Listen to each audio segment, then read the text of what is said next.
Alright, what's happening, guys? We're out here with another episode of History of the Yu-Gi-Oh! Player. And today we're here with another great, awesome player, one of my personal favorites from when I started actually um, watching the game on ARGs and stuff. And we've got with us today Tyree Tinsley. And you're coming out here and you're going to join us and you're going to tell us a little bit about yourself and the game and such. So, first of all, how are you doing today? I'm pretty good. Yeah. That's good. That's good. Uh, So let us know a little bit about yourself first of all. Just start from the beginning. Tell us about yourself, what you're doing with yourself, how you started playing, etc., and of course some credentials. all right. Well, currently I live in Richmond, Virginia, and I go to school or college for nuclear engineering at VCU.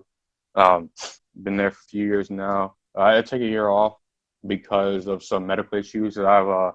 Where a lot of my close friends know, I have just I'm physically disabled. I have like psoriatic arthritis and psoriasis, so that kind of like hindered my ability to like do physical activities. But that was beside the point. Uh, Yu-Gi-Oh! It's funny. I started getting to Yu-Gi-Oh! I at first was a huge sports person. I played baseball and basketball for a lot of my childhood, but then after the arthritis and stuff kicked in, I couldn't do that anymore. So I moved on to Yu-Gi-Oh! And like a lot of people, my story is a lot different.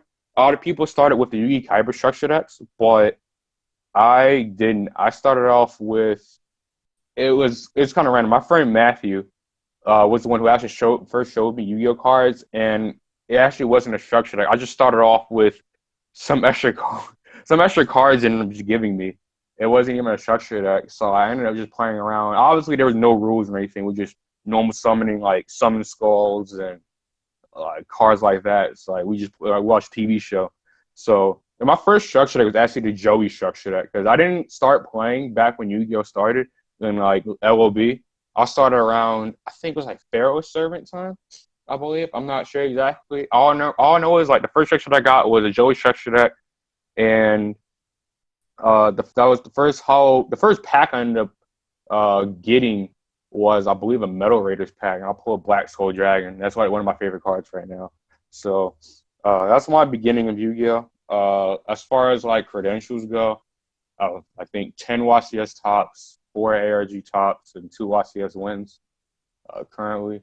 So I think it's 4 ARG tops. I forgot. It's 10 YCS. So Where'd you I start think out that's the with last thing. in terms of like the competitive scene? Because I mean, you played shit Yu-Gi-Oh with friends and stuff, but like when did you like start playing like meta and getting good and Oh, that's like it's kind of an embarrassing story. All right, so from when I first started playing, I I just played like the no sleeve deck like everybody else did. But I'm pretty sure it was like for a longer period of time than most others. I stayed with that. Then like I went to my card shop. It was called Kid Go Round. It was back when I was like a very like it was like when I was in the third grade. Then I went to then I shop moved. I ended up playing the Lost Millennium. I played like some stupid beatdown deck forever.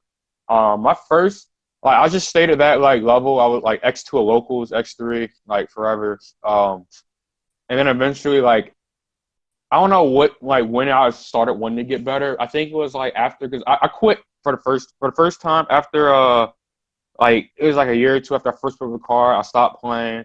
Then I like re-picked the game back up back when the Lost Millennium came out.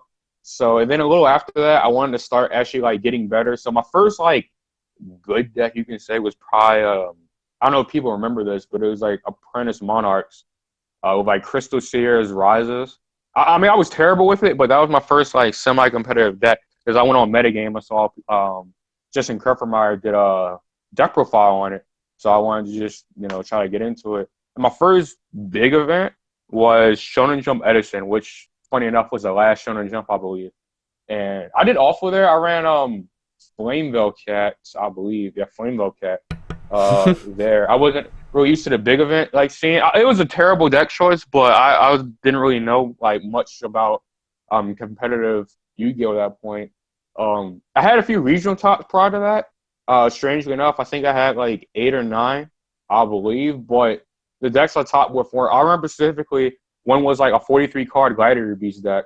I remember another one besides that was like a 44 card Gladiator Beast deck. Like I knew like nothing about how to actually like play or what or how to build decks or anything. I just went with the flow because everybody at my card shop generally was at the same level.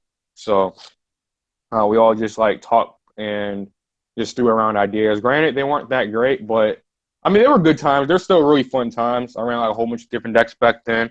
I got a few regional tops here and there because I got lucky a lot. So the first, like, it's funny, like, prior to Edison, I actually ended up winning a UDE day with Teledad or UDE day Roanoke in my it was like 2 hours away from my live.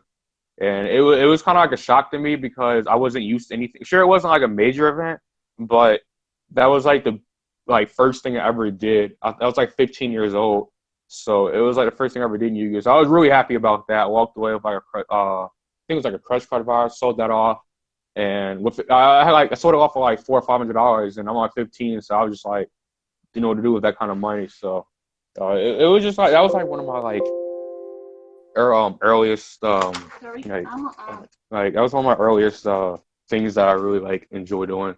So that I did before. So, But when did you start going into premier events more consistently and started like aiming for your day twos, your top cuts, that kind of thing?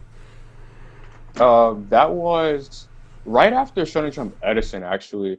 After that was my first big event, and after that, I wanted to start traveling more because after I saw because that was a huge event, and after I saw how like real scene because I was only used to regionals prior to that. So when I saw how the whole like big event day one, day two, because on my friend's day two, I didn't know what day two was, so I was like, I told them they said it's the second day of play, and I just found it all intriguing. Top cut, the aspect. I wasn't even thinking about winning at that point. Then I wanted to start traveling more, so I traveled to a lot more regionals. I topped some regionals, and then after that, the next event was the first YCS, or YCS Chantilly, which actually was in Virginia, and I live here. So I practiced a little bit for that event. Unfortunately, that was the event Shining Darkness was first legal for, so I didn't really have the cards to get like X Sabers or Infernis because those decks were so expensive. I couldn't afford it, so I ended up playing Gladiator Beast, and I didn't top. I went I think three drop uh, to that, so that was pretty disappointing. But I knew that I couldn't run the best decks of that event. It's kind of funny. Peter Chang won with a gadget deck, but nobody saw that. But nobody saw that coming. But then after that was YCS Charlotte, I believe. The week prior to that, this was an unfortunate event for me. The week prior to that, I topped with Gravekeepers, regional Gravekeepers. So for some reason, I thought that was the best choice for the event because I topped the region with it. So I went into the event thinking that it was by far the best choice. In reality, it's probably one of the worst choices I could have went with because considering like Dragonite was legal for that event, like yeah, Samurais, Fish OTK, X Sabers. I believe that was the same YCS Jeffrey and Nordicson. Now yeah, like so many decks at that event, and Grey Keeper was on the bottom because the deck just it couldn't do much going second. Like obviously going first, you had to roll tributes and like Necro helped shut down decks, but looking back, I started off like 1-2 with that event, and I ended up losing in a bubble to Gravekeeper Mirror match. Funny enough, I was like really confident in Gravekeeper Mirror. As bad as that sounds, but I just ended up losing to that in a bubble. But I can just looking back, it was a really bad choice on my call to run Gravekeepers out of event. What else? What was the other event after that? It was Chantilly. I didn't go to a lot of events after that. I believe it was Rhode Island after that. That was yeah, all right. So I'll explain Rhode Island real quick because that was actually like my most important event. So like like the week prior to that, and actually no, the week of Rhode Island, it was like Tuesday. My friend randomly hit me up and he was like, "I'm free this week. Are there any YCSs this weekend? I'm really trying to travel." With my friend Aaron Starzik. And I was like, I think I was out and about. I wasn't at my house. I was just like just doing something. I forgot what I was doing, but Then he was hitting me up. It's like, when you watch this, as I said, there's one in Rhode Island. He said, let me check the distance. And it was, I think, like 10-hour drive, 10, 11-hour drive. And he was like, I'm down to make the drive.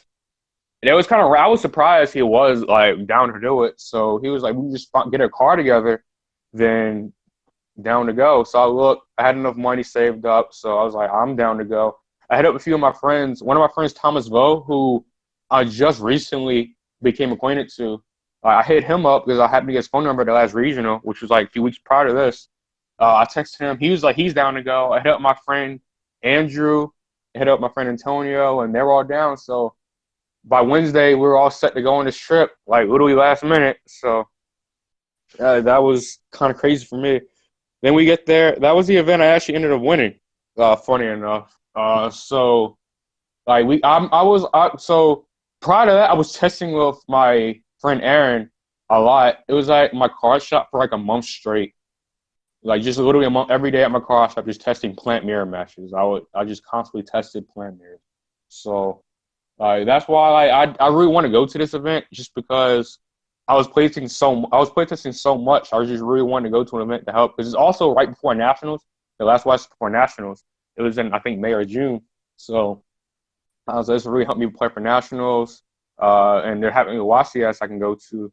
But getting on to the YCS, we got to the YCS, and day one went pretty well for me. My only loss was to Paul Leviton, actually running agents. I faced like 4 samurai decks. Beat all of them. I faced like 3 plants. So I went 8-1 day one. I think our whole room day 2, which is really, I was really happy about that, because prior to that, I day 2 Charlotte, but just the fact that all my friends did really well, I was really happy about. So day 1, or day 2, excuse me. The first round, I ended up losing to, I think it was like that Tengu Birdman deck that won, or like that got second in Orlando. I forgot who got second with it, but I lost to him. I was pretty depressed that I had to like win my last one. I was on a bubble again. And then last round, I ended up beating Gravekeepers. That was really funny to me, because prior to that, that was the last deck I actually ran and faced on a bubble. So I beat it this time, though. Then after that, I faced my friend Thomas Vo in top 52. I ended up beating him. In top 16, I faced Water Synchro. I ended up winning. Top 8, I faced the Herald deck. That was probably like my most important match in my career, because game 1, I get destroyed.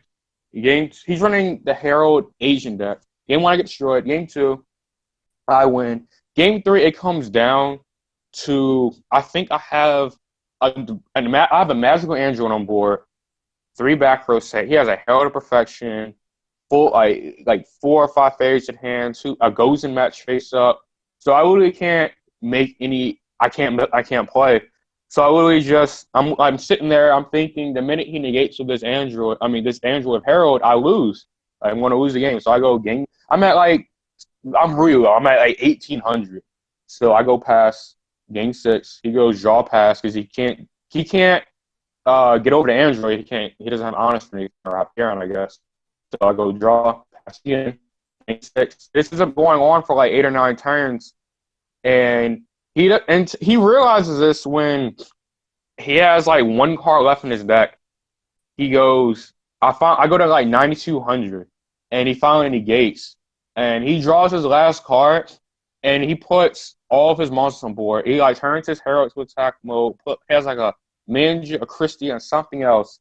He puts me to 100, and he has no cards left in his deck. At this point, I'm speechless. I thought it was game.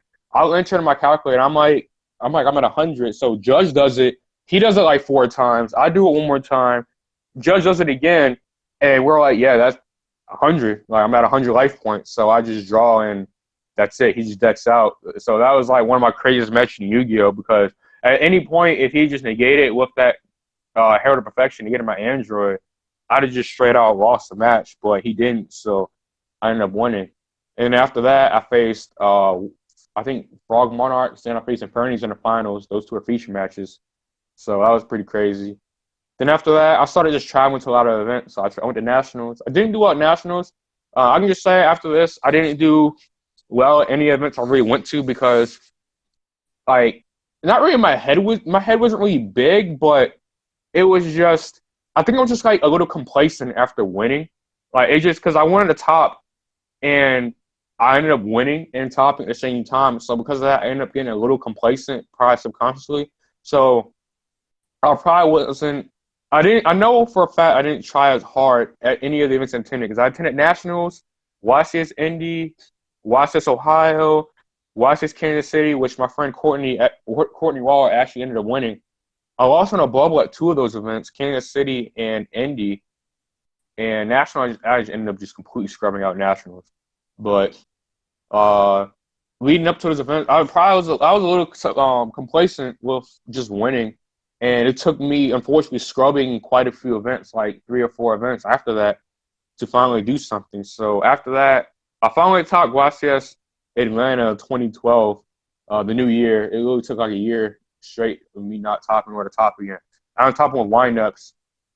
Looking back, that wasn't correct, but I play tested so hard for that event, so I felt like that's what helped me um, like top that event.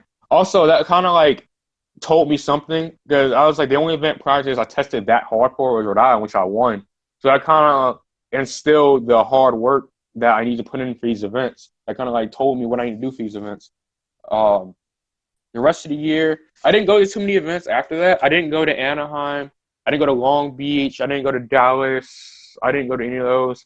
Uh, I went to nationals again. I went to Washington, Philly. I played down a rabbit. I didn't do too well at that, and I ended up going to nationals, and I lost in a bubble to my friend Danny at Sherman Windups.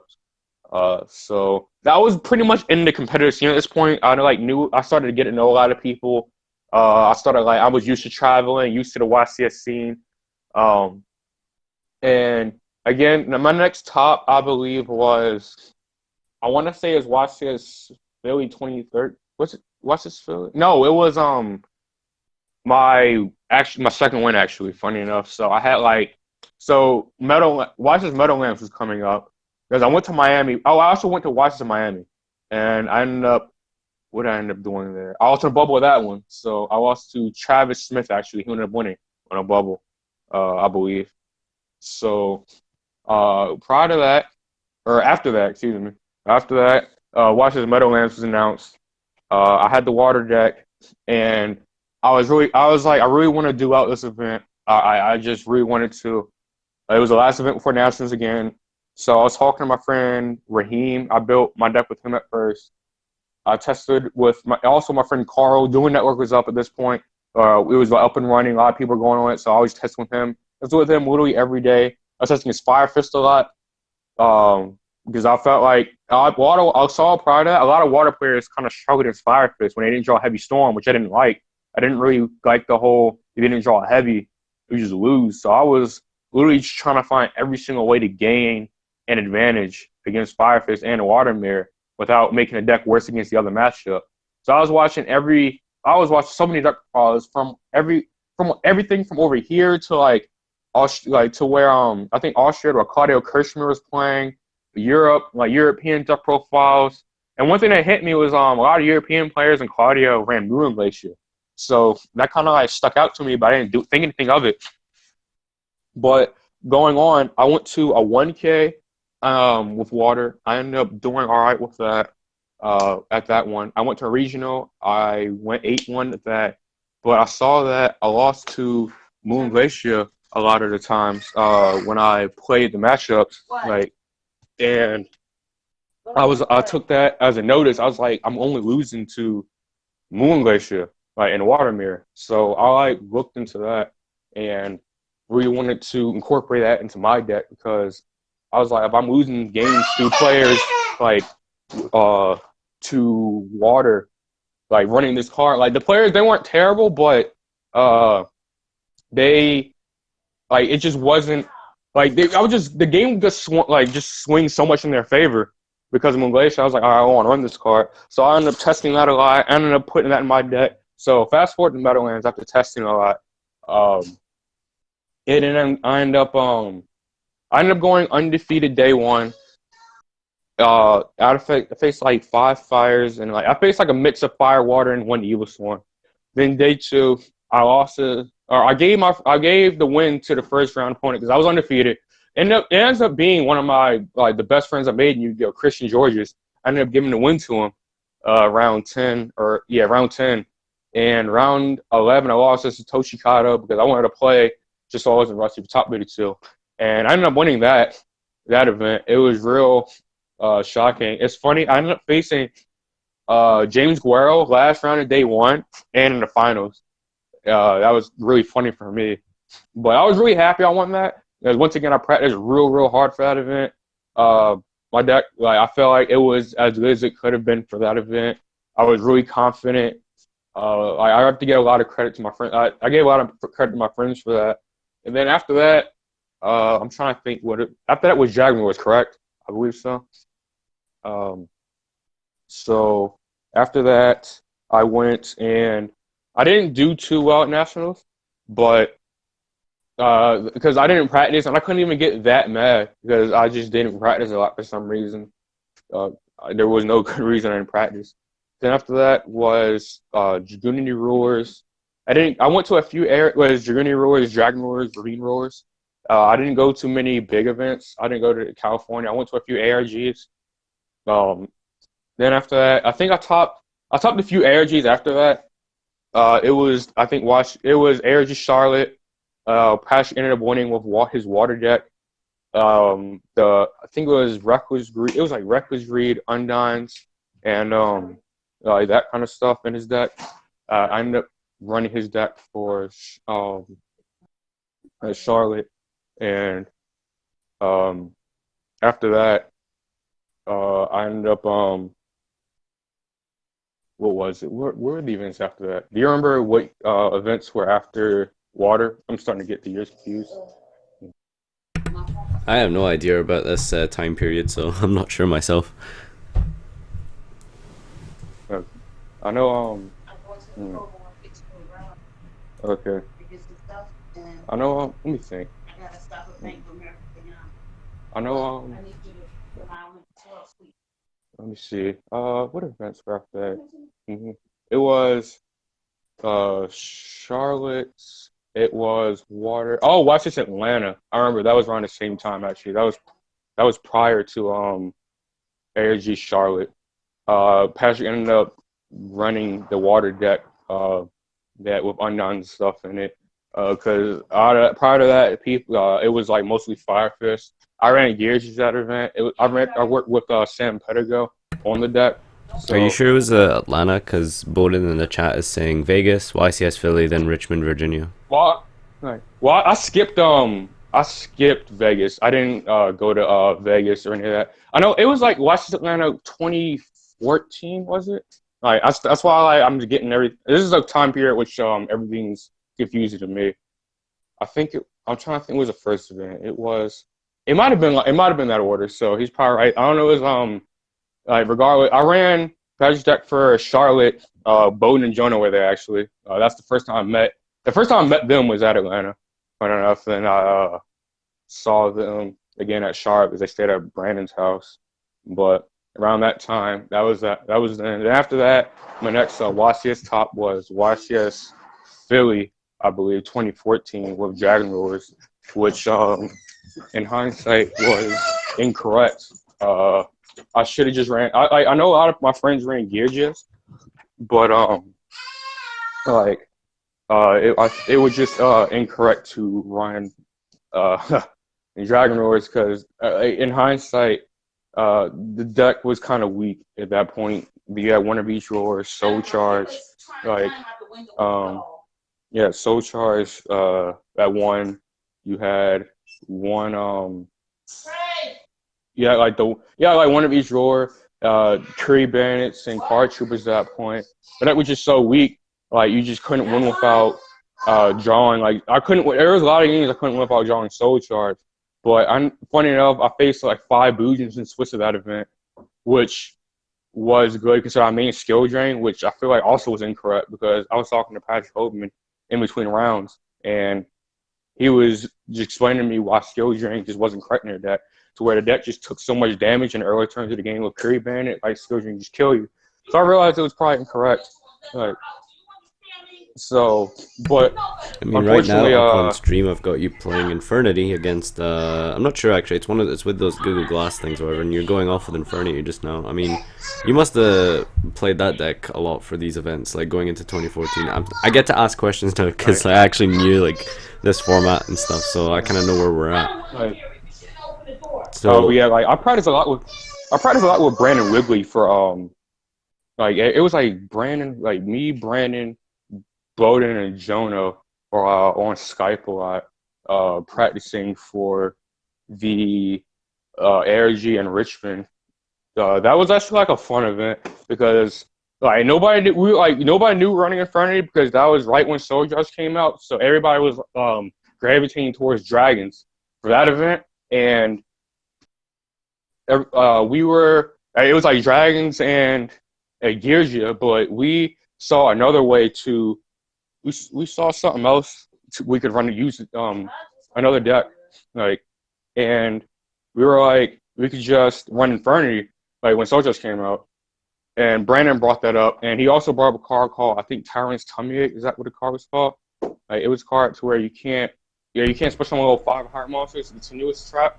So after that, we started re-looking into Fernies and the combos into the deck, and we practiced a lot on Skype. So after that, for Richmond, like we can't. For Richmond, like Brandon ended up topping that event, but I ended up facing two Infinity Mirror matches, which I consider unreal at that point. Like, like, like, like, okay. Like, oh, hold on for 1 minute. Like, So she's going, she let her out. I can't use my car to back up, so I don't know what I'm gonna make for dinner, but I'm supposed to get this. okay, can you hear me now? yeah, we're good. Okay, but what was I saying? But yeah, like for Richmond, like we practiced a lot for that event because it was just an event. Like everybody was just on Dragons, and we felt Infernities had a really good Dragon matchup because if they didn't see Max C, or if you just went first, you got a lot of auto wins. So we just ended up like trying to find out what the best ratio between Trap Sun, wiretaps. I'm pretty sure Bowling Room is like a lot of this as well, but. I was hoping Brandon would win, but unfortunately he lost to, I think, Alex in top 16 or top 8. But regardless, I feel like it was a good, like it was probably the correct choice for that event. Besides that, like it was like a little after that I started like topping a little bit more because prior to this, I can tell it took like it was long periods of time between I topped events. It was like it took like months and like sometimes a year in order to top events or like do well at these events. But it kind of like hit me now that like back then I wasn't really looking at the game correctly. I was just going with what people ran at the last event and changing like one or two cards in the deck. And at least the events I didn't do well at, which I see like obviously it's just incorrect because I'm already behind that point. So now it got to the point to where like I can now like look and talk with certain people. Like I usually talk with like Tamid, Denny, Furman, Billy sometimes, my friend Patrick James. Like I just talk with like a lot of different people to help gauge on what's correct for the format or like the next event coming up nowadays. Other events I taught was like I went it was like in 2014, or 2015 and 2016 I taught it was the 150th YCS. That was with Necros. Then I didn't do so well at Nationals. Yeah, I have a feature match against Ritual Beast. That was pretty bad. It was just a lot of mistakes, literally. Right? But and then I topped Toronto. Lost in 32 to Tower Knights.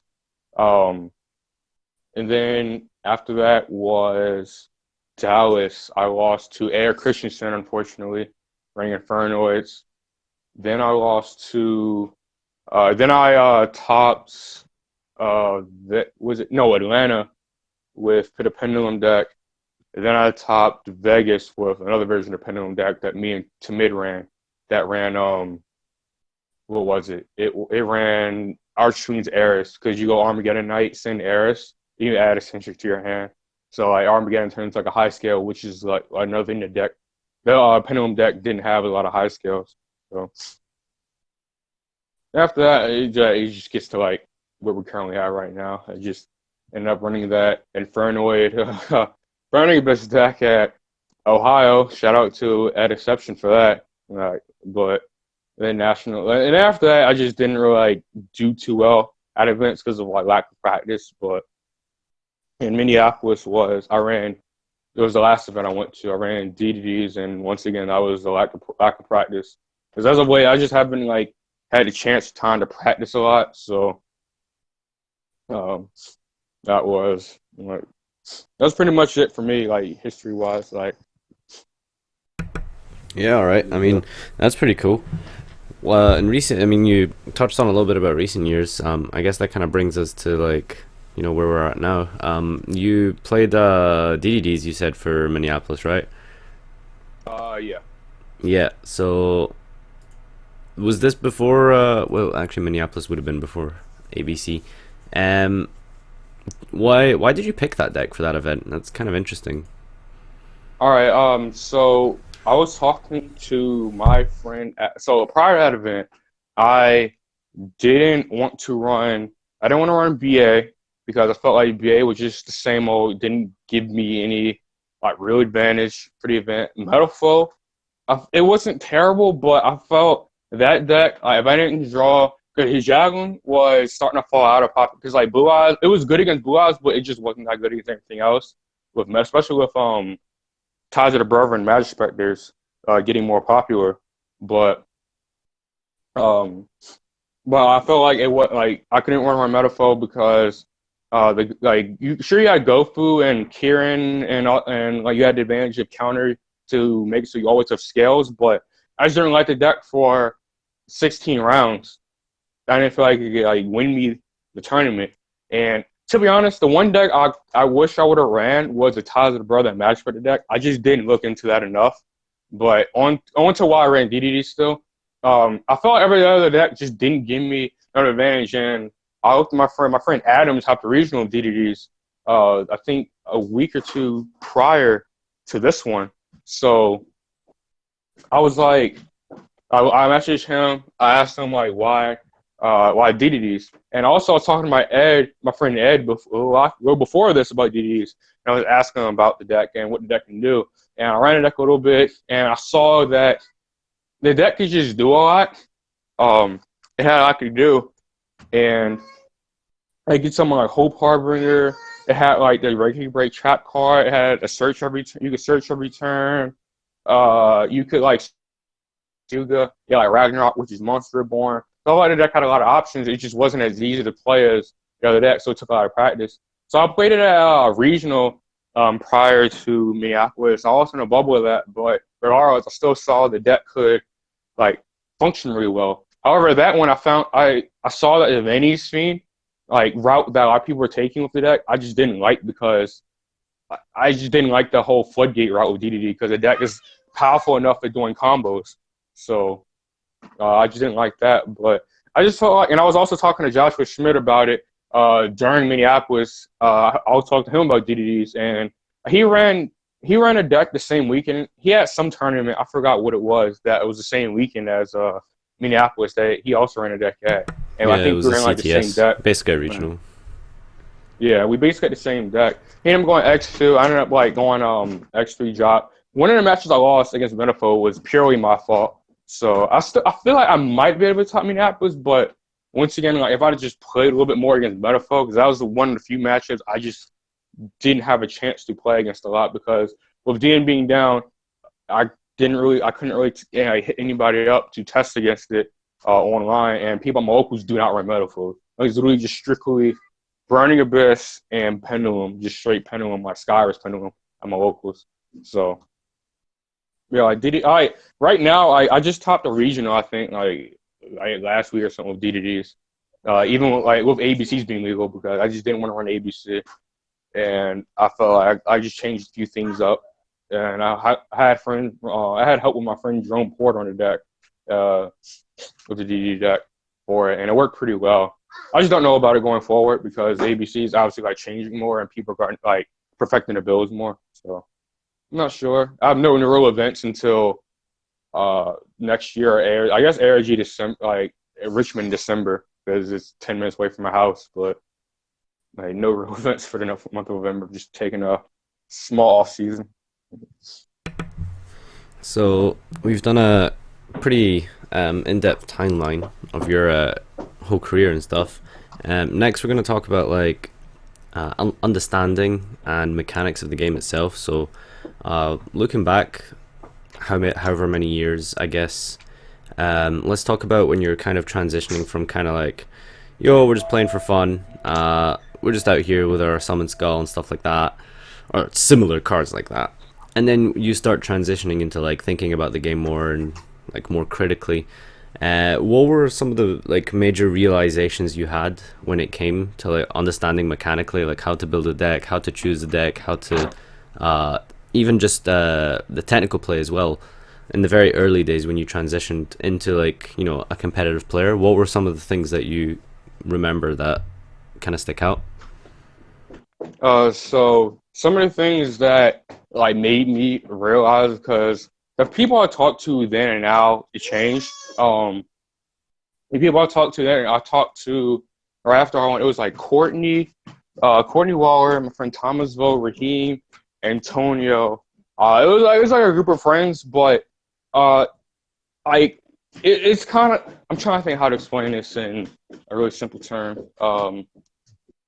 Like it was kind of different because my mindset, like going to those events, like I said, like winning on my first top was like a good and a bad thing. Obviously, it's good because I won, but it was bad because it didn't help my mindset on like how to go into events, because that was only my third major event, so I still wasn't good on how to look at the game. But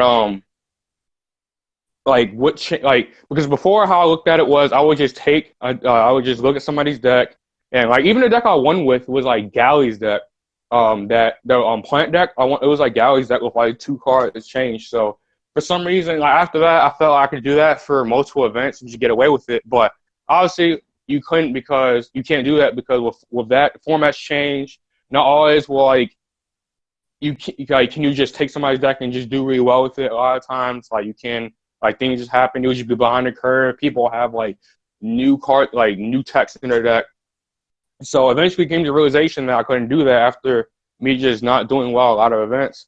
And then my mindset changed. I think it was like after Philly, 20, I think it was like 2014, like my 2013, 2014, my mindset changed because I started talking to more people, and that really helped me because the circle of people I talked to, they weren't like awful, but they just didn't help like broaden my horizons in the game, because a lot of them just like, we just agreed with a lot of what each other said, which obviously just isn't correct. So you need people who can just go against you and just like make you argue and give you reason for your card choices. But the people I'm talking to then didn't really do that. We just a lot of times agree with each other.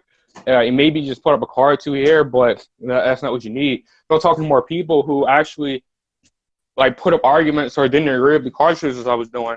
So a lot of people, newer people, started talking to like Frazier, Alistair. I talked to Patrick more.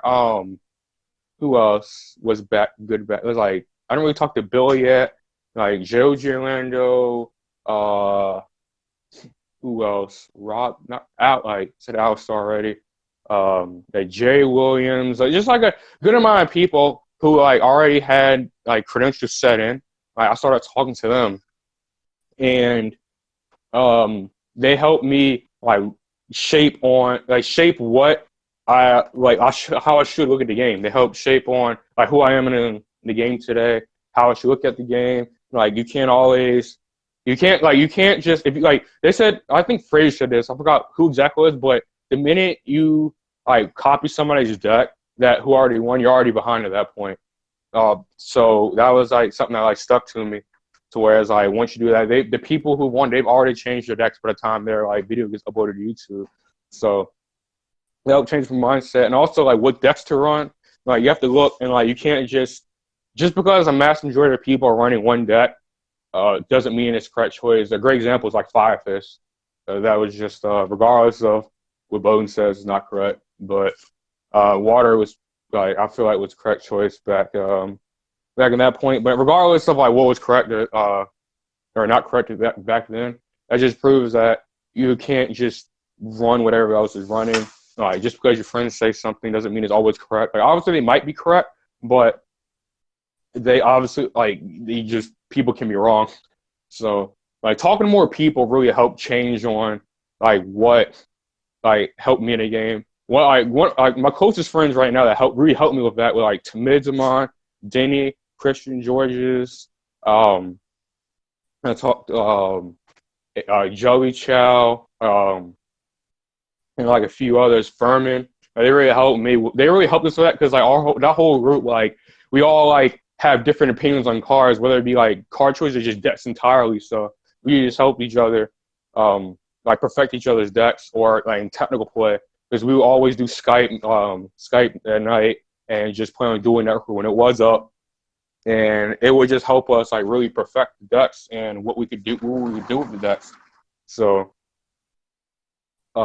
it just like stuff like that just really helped like back then, or it's like that's like more of recent years. And ever since then, like it's kind of like you can kind of just adapt that to. I can just kind of adapt that to what I do now. So in terms of like technical play in this regard, what are I mean, usually players seem to like go through this phase of like, oh, everything just kind of falls into place and everything clicks with regards to like how to actually use your cards. Because when you first start out playing, like you kind of just activate your cards as they become available. Like kind of like a Dev Pro style thing where the light flashes up and hey, I guess I should use this kind of thing.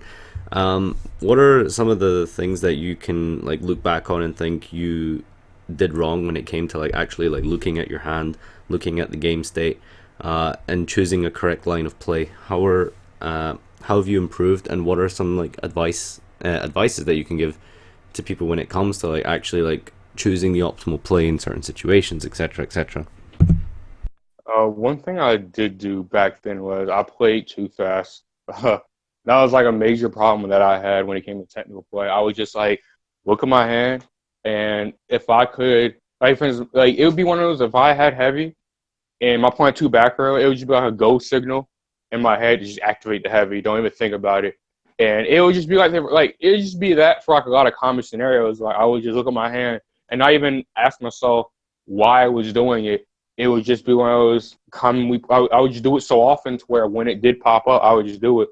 So I would like replay too fast. That's one thing I can like say like that. I just one like piece of advice I can give to like a lot of players is just don't play too fast because that really can like you might not notice how fast you're playing, but like if you just watch yourself like getting like a recorded duel, like if even your friends do it, like watching yourself play, that can really help. Like see how fast you play. You just take time and just like start on to think about your plays.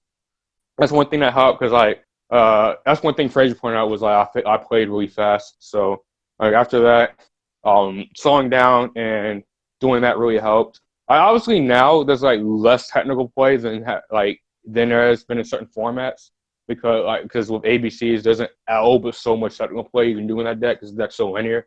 So but regardless, like technical play is one thing that you can always improve upon it because obviously nobody's perfect.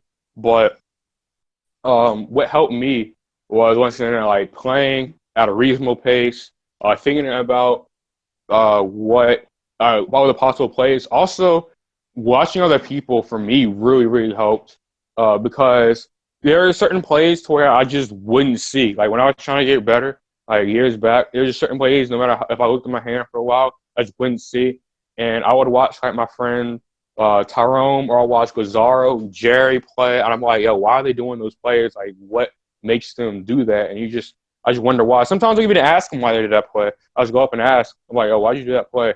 And it would really help, like, hearing their reasoning why. So, like, just hearing their reasoning, like, it just being, like, for me, out of the box, I would just be able to think about some plays that I normally wouldn't think about.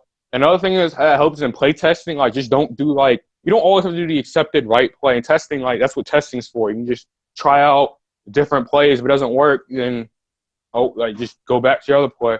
Like you can't don't just go with like obviously if there is a bad play, you don't like for instance you don't want to uh like summon like if you have like gold gadget A and B, you don't want to like go into like A if you have hanger, like obviously not stuff like that. But obviously like there's different avenues of play with your hand. Like maybe a play you like you're doing you can do they're going to try is better. Like here's a good example. When I was playing testing water against Firefist, my friend for Meadowlands 2013, like I ended up trying so many plays turn one. I ended up going like Diva. The one play I wanted to try was Diva Nagachi turn one and pass. Because a lot of people made either catastrophe play or they just held the Diva. And I was like, against Firefist, let me just Diva Nagashi. And I found out that actually was like the best play I could make against Firefist because you force them to have Rabbit or a Tensu play to get rid of that Tiger King. And if they're making a Tiger King, they're not making a Dweller to stop you from making your play. And also, like, it makes sure your monsters big, like your marksmans are big, Dragoons is big, Lind is big. They actually have to waste, like so many people had to, like, warning my marksman turn 2 when they had, like, a monster up and I had a Gachi up. So, and it makes all your monsters threatening, and they have to, like, they can't do anything to your monsters because Gachi's right there. So, like, that was one play which I ended up finding out, which was really good against Firefist, but I only found out through just trying so many different plays against the deck. So, like, that's one thing I can help with technical play, just trying different things out, and it can just help you improve technical play because, like, you end up doing that. You end up subconsciously doing stuff like that with different decks over time. You'll end up just trying different avenues of plays, switching cards in and out, and like for me, like just watching people really help. Like that was like I'm a real visual person. Like I can obviously I read and I read feature matches and stuff will help, but like visually, like I like watching a lot growing up. I still like watching a lot of duels nowadays. So. All right, that's awesome. So let's go to, I guess, a little bit more present time. Tell us a little bit about your understanding of the game now when it comes to deck building. What are some like mistakes that you've learned from the past when it comes to like putting a deck together for an event or choosing a deck for an event? All right. Well, when it comes to deck building, I usually like getting like a certain group of friends together, like bounce ideas off of them for deck building. For a certain deck, like we decide. Well, the deck building process goes like this. Usually, like we look at the decks that are like currently available. Like currently, there's ABC. All right, I guess today, like now is not a good example because you see mostly ABC. But prior to this, there was Metal Foes, there was Blue Eyes, there was Burning Abyss. Like there are multiple choices for decks. So you have to look at the flaws of each deck because every deck has a flaw. You have to look at the flaws of each deck and go by like we also look at the last. I also look by the last event. What happened to the last event? Like the last event is like Metaphors won. So like let's say like Metaphors won. So let's say ABC didn't come out like because Metaphors won. I think it was like Minneapolis and like the YCS. It was like another YCS in some other country. Ended up winning. You can look at that and that actually like obviously is going to shape how the next event goes. So we look at that when it comes to choosing decks. We play test a lot to find out what the deck can do. Like you just take a standard deck at first, just take a completely standard deck. You don't no cool text or anything like that. Just like just put it against the field. And I want a deck which can it's just better than everybody else's. I know like a lot of people have already said this, but I just like before that was like one of my mistakes I made. I would just always play a standard deck because that was just commonly what people I would just see people do. We just play something standard like plants, like just standard plant deck, standard wind up deck. Like I would always play a standard deck, which doesn't give you an edge anywhere because your technical play can be good, but to be honest, like not all the time can it just lead you to winning the event. So that was like one of my things was just playing standard decks, but now I just try to look for some edge that can like propel you above everybody else that can just give you a better deck than everybody else. And so like, we just look for different kind of cards. That's why I talk to a good amount of the people I do, because they can actually just bring out and just bring up some like radical card choices. And that's one thing you can't do is like when they bring up certain cards, it's just like cards you haven't heard of, you can't just immediately dismiss them. Like here, a good example is like Billy's Ancient Rules they ran in Blue Eyes. Like a lot of people just easily dismissed it, but like because they just see it as a neg one, or they just see it as Ancient Rules, but they just don't see it where the card is. Like his deck is built around making rank 8s or whatever, so can't really like judge the card on like this. So like this is regardless of being good or bad, like you see people just judging cards just because of a lot of people don't run it. It's not, people say it's not good, but that's one thing like I used to do that, but now like I'll end up just looking a good amount at like every card that's brought to the table. Like, all right, like why is this good? Why is this bad? And we end up just trying it. In deck building, also when trying card choices, like granted, you can see your cards like good or bad. Like you just put it in every one of your opening hands. If you like, friends, how often is it good in your opening? How often do you want to see this card? Also in play testing, you just like when we're play testing, like auto wins, like Soul Charge Emptiness, unless they were at 3, like we usually just put them to the bottom of the deck, because obviously that doesn't help anybody if you just put up a board, put an emptiness. Like there's no interaction right there. Just with Blue Eyes, you just do some draw cards. That's Soul Charge. There's no interaction right there. You're not doing anything. Yeah, you're not testing at all. So and that happens to do that. But like more on the deck building process. What mindset is, like I said, trying to find a better deck than everybody else. We're trying to like just find like, it's like really hard to find a deck that is better than everybody else and not just be different just to be different. Because that's one thing I see a good amount of people do. They just run something different just to be different. And it might not be good, but they just don't want to go with the standard. But that's one thing you can't do also. You have to find something that just propels you above the field. And also, one thing I also used to do, I made a lot of mistakes back in the day, but like, you can't build your deck to beat everything. Like you can't just throw in some Veilers for ABC, let's just say like some Twins. You can't like throw like Twins, Kaijus, Veil. You can't just throw in a whole bunch of cards to be good against every deck. Like a better example I can use is against Necro's format. You would see people maining shared rides and MSTs in their deck, so they can cover both the Rogue matchups and the Necros matchups, which in actuality isn't correct, because you can't control when you're going to draw either shared ride or MST against the other deck. So like, you might draw shared ride against Rogue, you might draw MST against Mirror Match. So just because you have in your deck doesn't mean you can control when you're going to draw them. So you can't do that when you're deck building. You just have to build your deck to be better, like against the field overall. Like, you can't just, if you try to beat everything, you just make your deck worse on the whole. So I'm trying to think what else is it covering deck building you should do. That like, I see a lot of people also just not side decking. That's like a huge thing when it comes to deck building. So a lot of people just play a lot of game 1s, which I don't understand how, because considering like the side deck is like the most important. You play more games 2s and 3s than 1. Obviously than 1s, but your main deck's obviously important. But I just see people at my locals just like, nobody plays sided games. They just play straight game 1s, like no side decks. So, and then when they say my side deck, they're like, oh, my side deck was bad. And I'm just like, well, I ask them how many times they play sided games, and they'll just say every now and then. But I know that's probably a lie, because I've like just never see them pick up their side deck and say, all right, game 2 and 3, right? So also a lot of people like what you need to do also in playtest. What I do is when I'll play, I'll like switch off going first. So, like there'll be like 10 times like there'll be like 10 times of me going first and 10 times with them going first.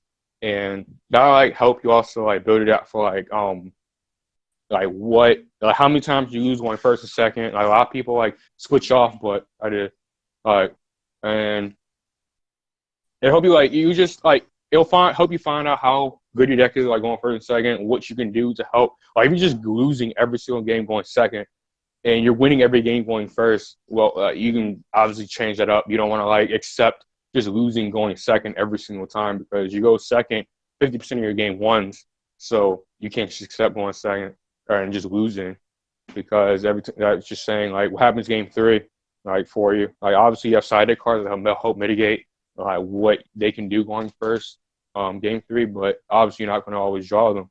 So like a lot of like different playtesting methods.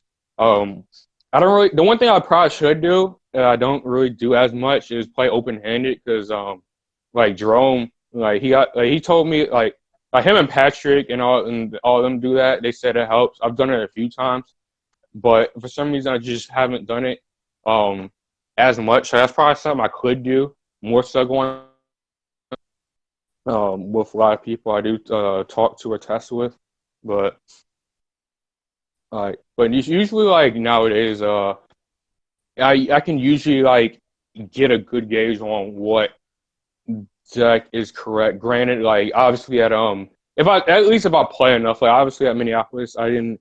If I'd have just looked into Magic Specters more, I would have played that, because it does a lot what I like in the deck. Like it has Ties of the Brethren, the Magic for the Traps are really good. They were good against the field. You could like win going second because of the trap cards.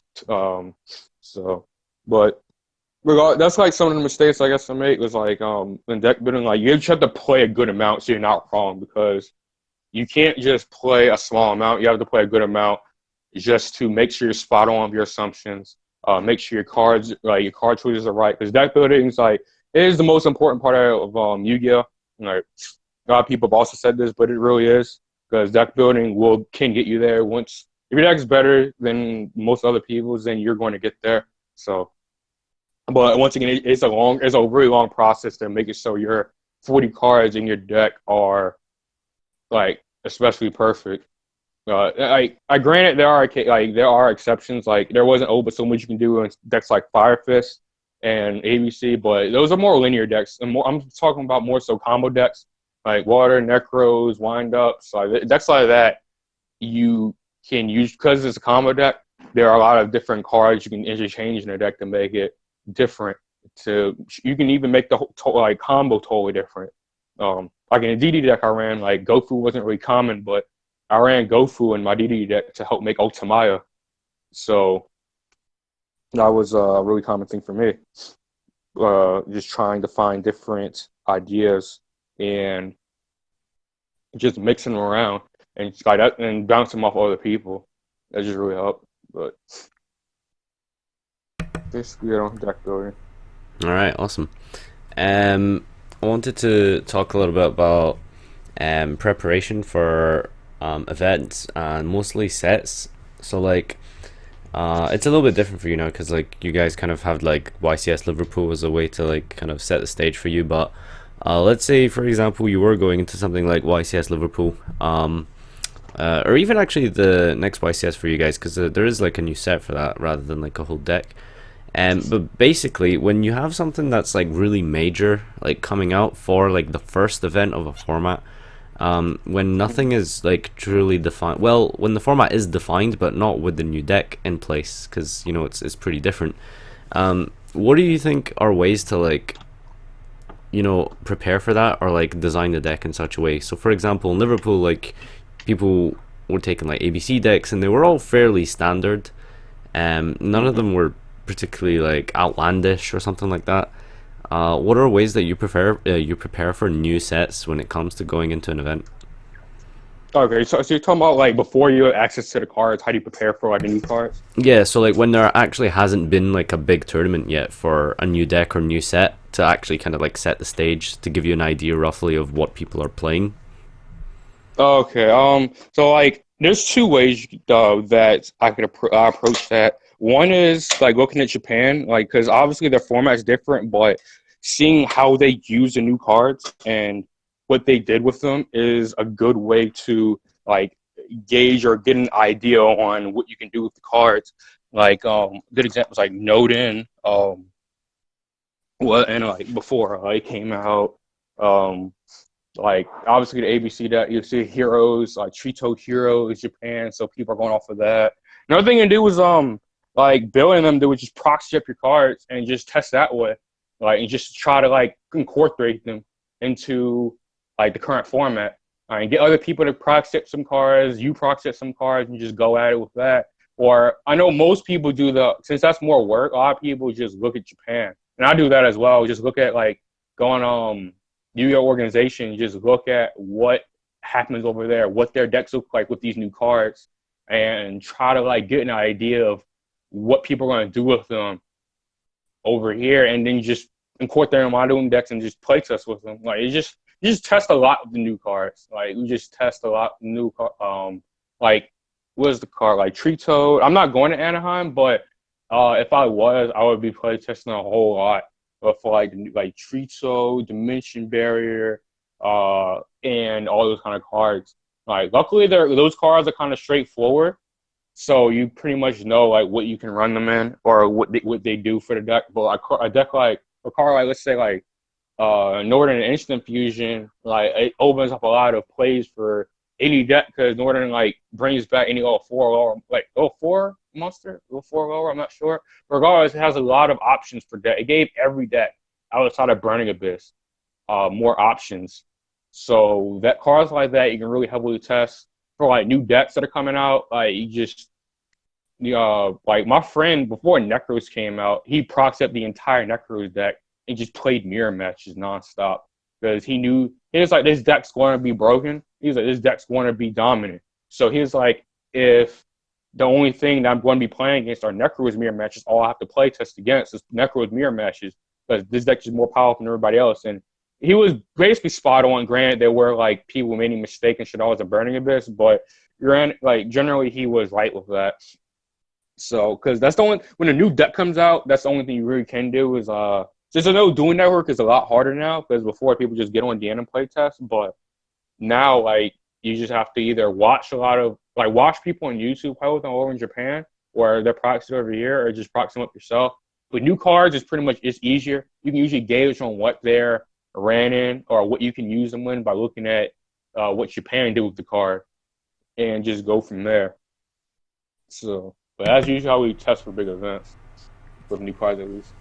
All right, awesome. One final thing I wanted to ask as well.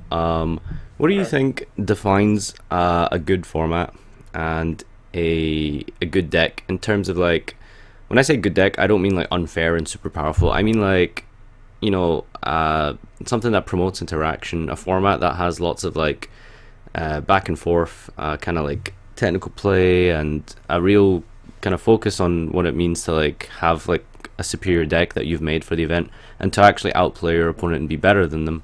How do you think formats help promote that? And conversely, what do you think, like as examples, what formats do you think inhibit this kind of behavior? All right, so the formats I like are like combo, like obviously combo decks because there are more options, and the more options you have, the more options you can your opponent has to mess up. So that's one thing. That's where technical play comes in at. A good example is Necros format because you had so many options in that format. Regardless who was against the mirror match or against rogue decks, outside you getting flooded out by like spell cancel or mistake, you had to know what admin of play to make because you had like so many options in your hand to do on turn because you had access to 3 mirrors, like you had access to any monster deck at almost any point in the game because of the Jews and Brio, Unicorn, etc. Shrit. You have like same thing with wind up because you have access to almost like any card deck because of wind up factory. Same thing. Plants. You had Ivan of like so many options because like tour guide and saying and add like a quarter of your deck to your hand. So that just gives you more options.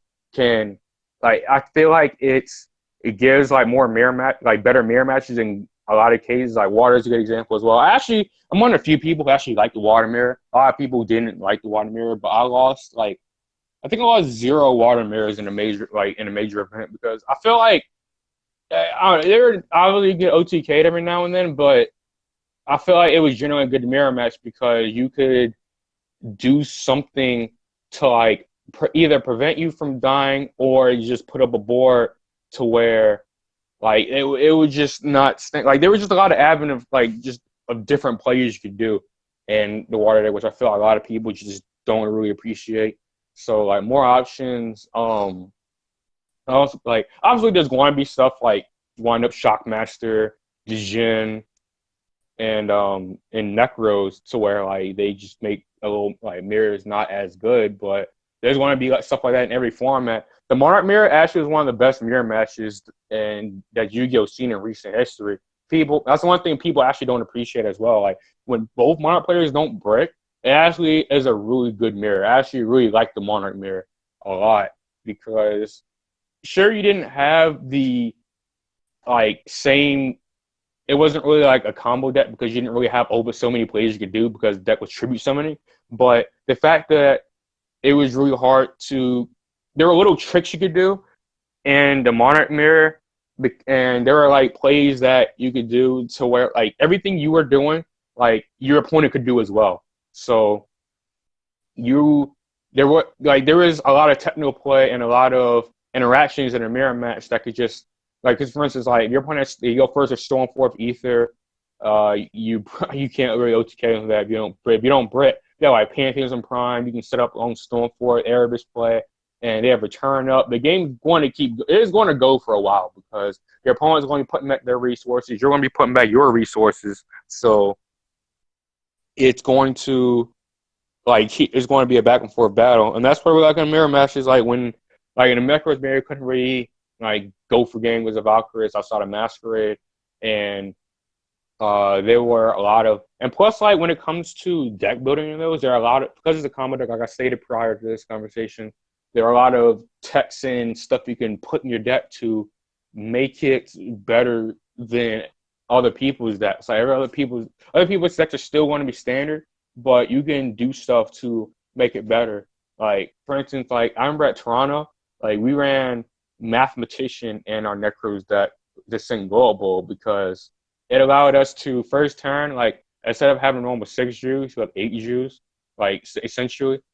Also, it can clog the normals to an extent, but we feel like it was worth it. Also, if the clowns were legal, so if you have access to Hat Tricker and Mathematician, you can make the Cherry Beast in mirror match, which is just about gameless and Dance Princess. So it gave you like most options to do whatever you wanted. So I felt like that was like really good for that event. So, but that was like just one example of what you can do for combo decks. Things that inhibit that, obviously, like basically just linear decks. Linear decks are decks that just set up ridiculous turn ones. Like a great example is ABC Mirror Match. The Mirror Match, the deck is so linear, and it does the same. It tries to do the same thing every time, like which a lot of decks try to do, but you don't have that many plays you can do because the deck is a lot of normal summons. There's only so many plays you can do turn one. Like obviously, like people who do stuff like Rengalgia Soldier or Brilliant Fusion, but generally, your goal is in with Buster Traps and Tsukiyomi. And unfortunately, because the way the deck is with a lot of normal summons, it's really hard to break those boards in 1 second. So there's not much you can do on a consistent basis to do any. Like obviously, like that's just game 1. Game 2 and 3, you can do stuff between your side decking, like Cherry, System Down, Chaos Hunter. But if you don't draw those cards, then like I don't really want to rely on drawing them in order to stop my opponent. It's like the same thing with the Djinn. If they Djinn you in a mirror match, if they out it, if you can out it, you win. If you don't, you lose. Like stuff like that, it's just not as good. Which is why, like, obviously, when I'm talking about Narco, talking about post-Djinn, pre-Djinn was kind of degenerate. But when you're looking, like, linear mirror matches aren't that good because they don't have that many plays they can do in 1 turn. So when it comes down to it, they like do one thing, and when you're going second, you still only have that. You usually only have that one thing you can do. If they stop it, then that's pretty much it. Like the Tower Knight mirror match was terrible for that reason. I played the Tower Knights and played so many mirror matches. I don't know why I thought the deck was correct for Atlantic City, for Asia Atlantic City, but I thought it was all right to flood them out. And that mirror match is awful because literally like you only have one play each turn is either summon Vega or summon Altair. If they stop it, your turn's over unless you have Call on it. So those kind of mirror matches aren't that great because like they're prone to disruption. and it's just those kind of mirror matches just aren't. There's not much you can do in the lines of technical play outplaying your opponent because you don't have much to do. That's why I generally try to run combo decks because in those kind of decks you can usually there's but so much edge you can go on technical play, but there's like little things you can do here and there to get the edge. Besides that, deck building, um, there's so many there's like things you can do to get the edge rather than playing like Fire Fist mirrors, Tower Knight mirrors, ABC mirrors, stun mirror matches. I don't understand how people play like Burning Wrist mirrors back in Necros format because Burning Wrist back then were meaning like 3 mistakes and everything else. I don't understand how those kind of mirror matches I would not want to play either. Those just seem whoever you have so many cards for Necros, you just don't want to draw them against the mirror. So that kind of is like what. So formats basically just combo decks. Those are the main formats I usually look for. And that's what I look for in a good format. There's a lot of combo decks and probably I guess single deck formats. A lot of people don't like them, but I feel like those allow since there's a concrete best deck, it allows there's there's because it's a concrete best deck. There's usually if it's a combo deck at least, there's usually you can do stuff to change up because you're going to be facing a mirror match most of the time. So you can do stuff to give yourself an edge in a mirror match when it's a single deck. Obviously, most players I think multiple deck formats. I'm fine with that as long as they aren't I'm trying to think what was one that was not as good. I was Dragon Lord is Dragon Lords. We also have spell books, Evil Swarm. You had Constellars. And even after that, you had all these decks, and Dragon just got worse. So when you face Dragon mirror matches, they were good, but every other deck was mainly stuff like Iron Walls and stuff you just beat Dragons, which I don't really honestly if you're running those kind of decks, you kind of have to because they have a superior engine. But those are the kind of formats where it's you hope you're going to build your decks to be better, but then one average. But if you end up facing all those rogue decks, you can just get overwhelmed by them because you don't see some side deck cards, or they just go first and flood you out. But it's generally all right. We're just over an hour now, so I think this has been a pretty fruitful discussion. I'm really glad to have gotten a lot of your input and ideas put forward and out there for a lot of people to take on board and take some advice on. So that's pretty awesome. Just one final question. What's your favorite deck and the deck that's kind of come to define you as a player to the general public? Most people know me for water, unfortunately, even though I hate that deck. But my favorite deck was plants because I ran a deck forever. I went from Chaos Plants, Tengu Plants. It was Debris Plants, then Chaos Plants to Tengu Plants. And I feel that's what just helped me. That really helped me get from the ground level, which I was on, to actually I think an average player at least. So I feel that deck that's just my favorite deck. I was really confident entering the event with it. A good mirror match. It was just an all-around solid deck. I had fun with it. Runner-ups are probably Windups and Necros, but Plants has to be number one for me. Got the first one with it, so. All right, that's perfect. Yeah, so I guess that brings us to an end here. Is there any final closing statements or comments that you want to make before we go? Not really. Any questions you want to ask me actually personally? Or what are you with any teams or anything just now? I'm on Team Jobber actually right now. Mm-hmm. Not on PPG like others, but I like it on Team Jobber. Will you be coming to any European YCSs again soon? I would like to, because a lot of European players I would like to meet. However, when I looked up the prices to travel, they were really expensive. As a college student, it's really hard for me to get out there. It's really hard for me to even go to stuff like California. So, I don't know. I'm probably going to, before I quit, I'm going to make a promise I'm going to go to one European event. Like I just don't know which one it'll be because I would like to just get out there for the experience. All right. I think I've asked everything I'd wanted to ask, so this was a pretty enjoyable one for me, I'd say. I hope you had a good time, like projecting yourself and being able to like come on and talk to people and express your kind of ways of understanding the game. So that's pretty awesome.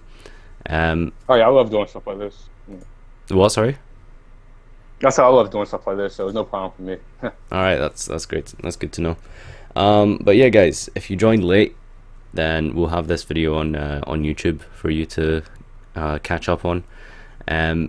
If you watch this live, of course, thanks for coming out and supporting, and thanks for contributing in the chat. I know I didn't really reply much, but Tyree just had like a lot of good shit to say, and wasn't really much to add on. Yeah, like just coming up was like really like different than most for me. Like didn't start with structure deck. Like yeah, it was like really funny like experience, but it was enjoyable. Well, guys, that's us going to be signing out now. So thanks again for watching, and we shall see you guys next time.